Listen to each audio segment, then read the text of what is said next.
Ġiet inawgurata sala ġdida ta' 16-il sodda privata fil-kumpless St. Michael Hospice f'Santa Venera, bilan li l-pazjenti jingħataw kura paljattiva aħjar b'aktar sostenn.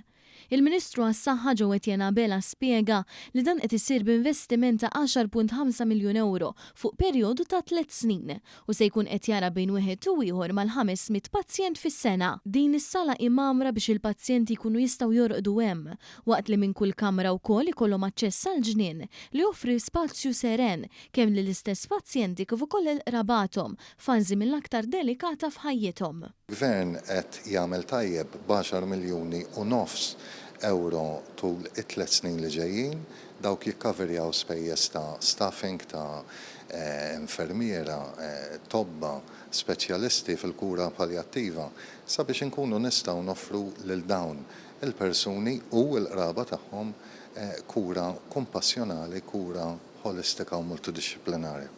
Waqt li fakret kif dan il-kumpless kien sforz l-appoġġ tal-poplu Malti wawċi kollu u anke l-Gvern, iċ-Chairperson ta' Hospice Malta Bernadette Bonnici Kind għaltilna li meta tidħol f'kull kamra ta' din is-sala ġdida wieħed jista' jara kutra magħmula bl-idejn dedikazzjoni kbira biex kull pazjent iħossu sigur u rispettat. Xogħlijiet tal-Croce li taraw fuq is-sodod kollha magħmulin maħdumin mill-volontiera.